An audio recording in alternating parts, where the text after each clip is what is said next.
Salvador Sanchez is regarded as one of boxing's greatest champions, and if not for his untimely death, many believe he would have become widely recognized as the greatest featherweight champion of all time. Sanchez defended his title against quality opposition 9 times in 2.5 years. He shared Boxer of the Year with Sugar Ray Leonard, and even received praise from the legendary Willie Pep, who said he was glad that Sanchez wasn't around in his time.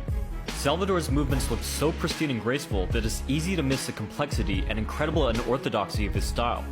He is the last boxer you would ever call awkward, but by all accounts, the techniques he blended together should have made him so.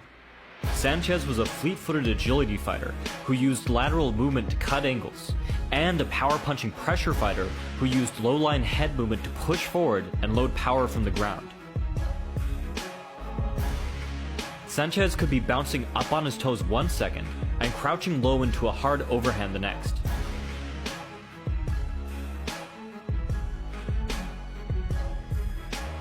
Usually, level changing greatly impacts mobility, and keeping a short, mobile stance with a high center of gravity does not allow for throwing the hardest punches.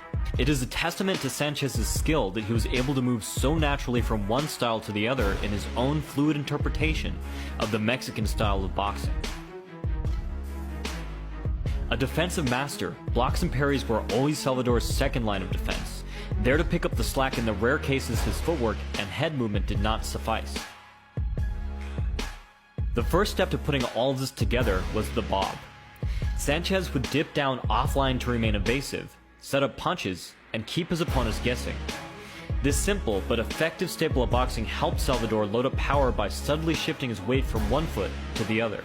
Because he worked so many bobs into his movements, it was incredibly difficult for competitors to tell when Sanchez was simply staying defensively responsible, or using a preparatory motion to set up an ear-ringing haymaker.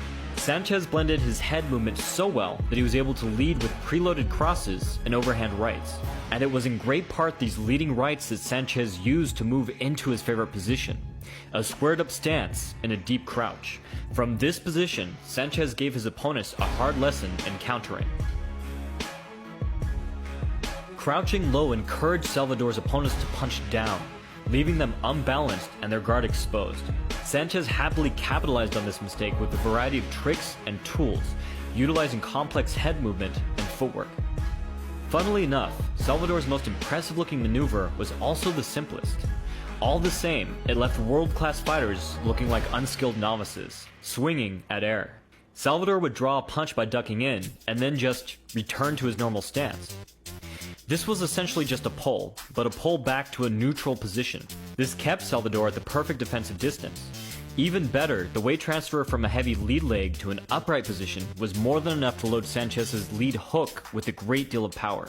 Which brings us nicely to the lifelong partner of the bob, the weave. Sanchez was incredible at weaving, punching, and stepping all at the same time. By dragging his rear foot forward as he moved into his crouch, he positioned his feet in a great stance to move laterally. Once again, lateral movement and crouching are usually not synonymous. But, once again, this was Salvador Sanchez. A common pattern for him was to transition directly from an inside weave to an outside shuffle.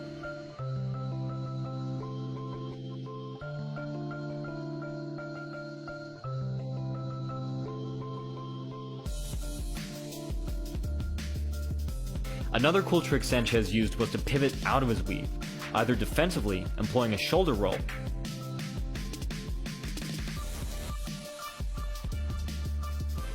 or offensively, using his pivot to load a lead hook.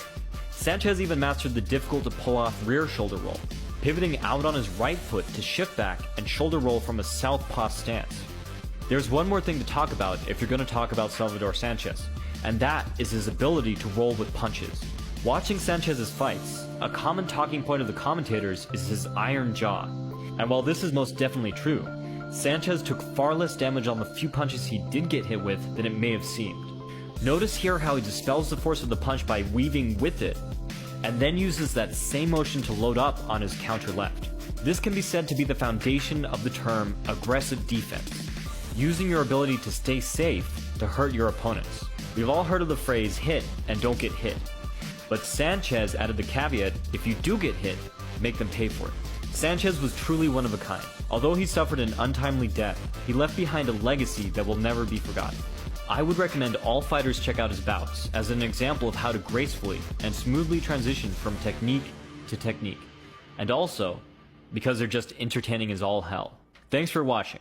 Our 100-page fight comic Mortal Weapons is out today. We've left a link below. If you're interested in upping your own skills, you can check out Footwork Wins Fights and Power of the Pros, or pre-order Aggressive Defense, out soon. From the Modern Martial Artist, this has been David Christian, wishing you happy training.